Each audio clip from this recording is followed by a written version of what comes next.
Good morning. I'm Senator Jon Bumstead, running for the 32nd Senate seat, which includes most of Muskegon, Oceana, Mason, Manistee, and Benzie counties.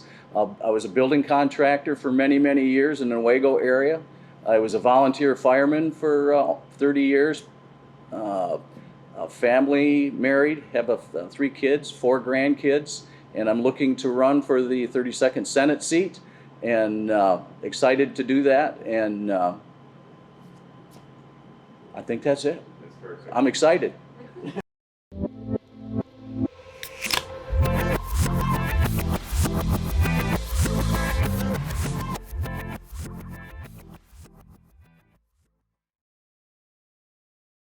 So, why don't you tell me a little bit about yourself, like where you come from? I know you have a construction company, or did have a construction company. I was in a building contractor for close to 35 years. I went to Career Tech Center and learned the construction trade. And after a year of working with another contractor, I said, I can do this. So I started my own company. I was probably 20, 21 years old and built custom homes for pushing 30 years. And basically Newaygo County, a little bit in Oceana, and slightly into Muskegon a little bit, but mostly that Newaygo County area, along the river. And then we have a lot of lakes and whatnot, just like here. A lot of second homes for folks from the cities. Sure. Yeah. What pushed you into politics? It was during that 2008, 2009 recession, and the state was not in great shape. And I said, if I'm going to make a difference, now's the time to run. I was 53 or 54 at the time, and it was a good fit.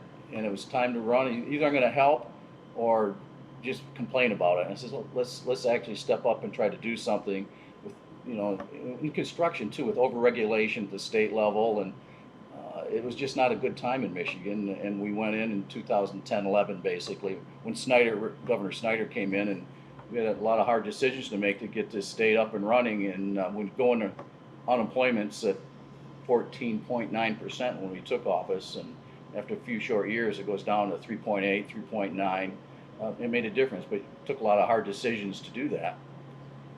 That's what you do in politics. You can't make everybody happy. You can't make everybody happy, and that is true. No. And I see on both sides there's a big divide, both here in Michigan and nationally. Obviously, how are you working with the other side to try to uplift Michigan? This is kind of a reoccurring theme that we're going through in some of these podcasts that we're doing, because the important thing for Michiganders, as you know, is Michigan. Yes. We don't really want to concern ourselves with some of the big national Correct. things that are going on. We want to focus on how we can help our state.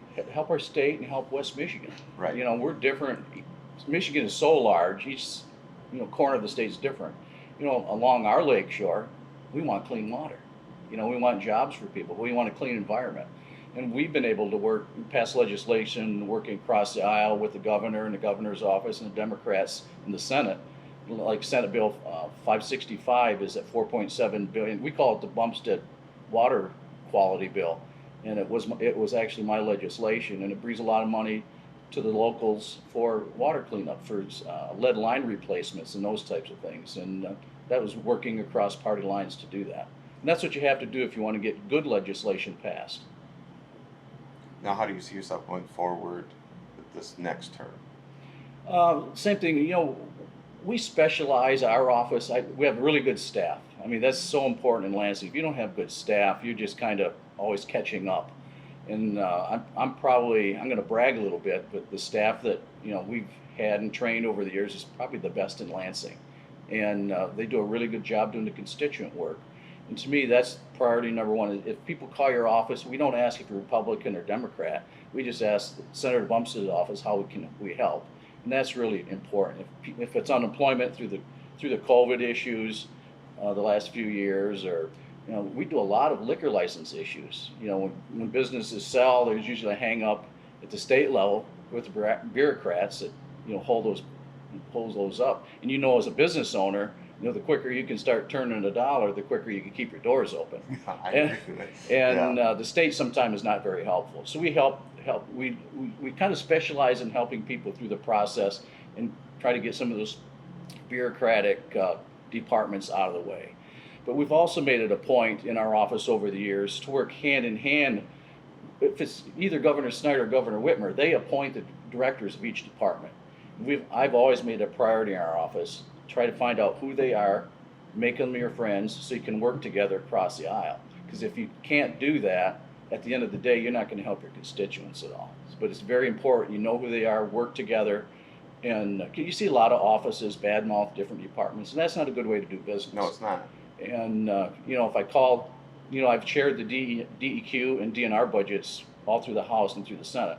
I have a good working relationship. Dan Eichinger, DNR director, Lisa Clark at Eagle, and if I don't have that good relationship, I can't help my constituents. Because this part of the state, the water issues through DEQ and DNR issues, hunters and fishermen, are huge. And if, like I say, I have a one-on-one relationship with them all the time, and working with them with their budgets has been over the last almost actually 10 years. You get to know them very closely. Yeah. And if you don't have that, I can't help your constituents at all. Might be able to help us, Zach. I can help you. We also have another business, a racing business where we do running races and gravel bike races, and we have a 100-mile gravel bike race that we're actually putting on in October. And it's nice to know somebody that's got relationships with the DNR and Forest Service and stuff like that, because we go through all of National Forest for our race. So. National Forest is sometimes a little more difficult, but at the state level, Dan Eichinger and I have worked very closely. He used to be MUCC directors before he was the DNR director. And over the years, we've become very good friends. And I just think that relationship with the department heads is better to have.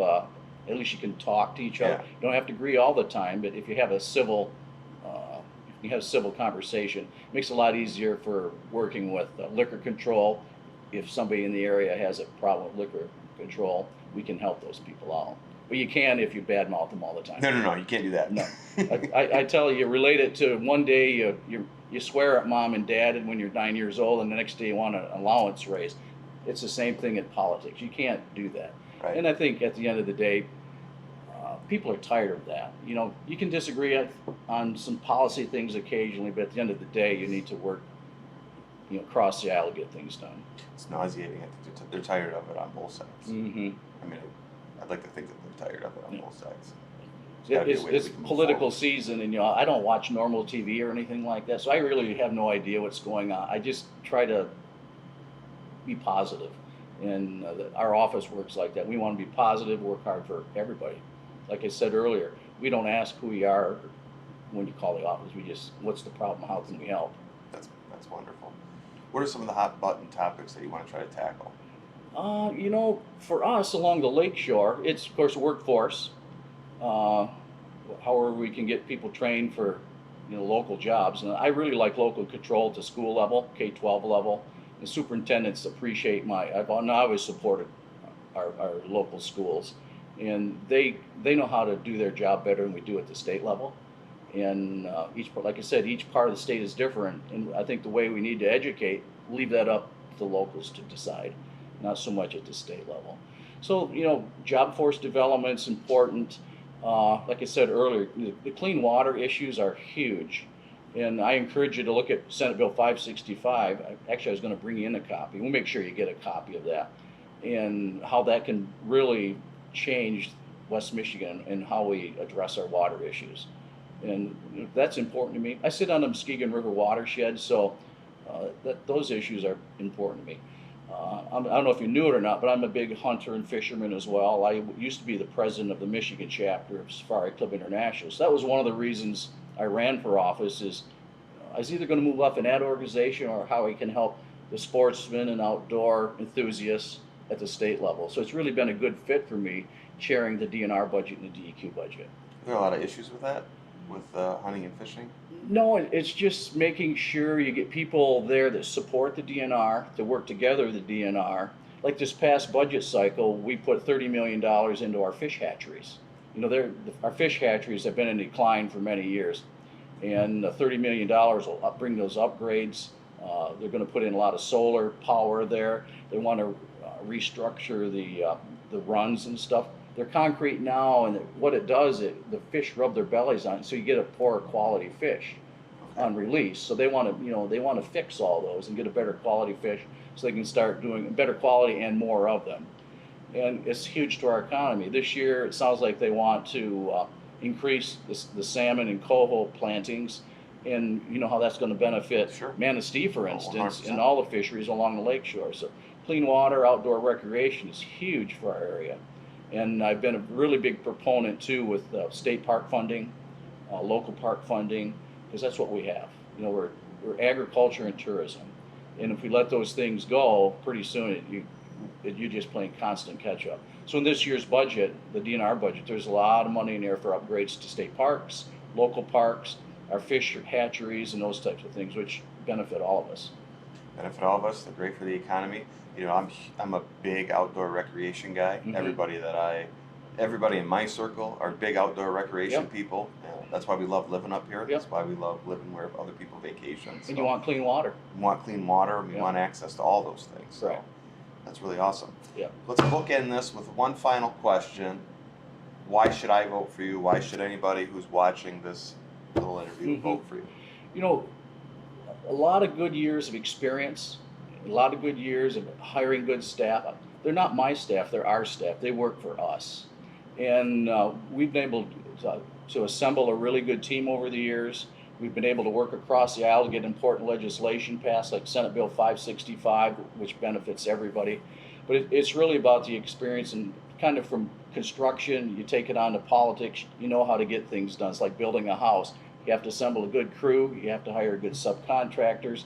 This is almost identical at the state level. You have to surround yourself with people who are willing to put in the time to work for the constituents in your counties, in your district. And that's what we're very good at. Awesome. Thank you. Thank you.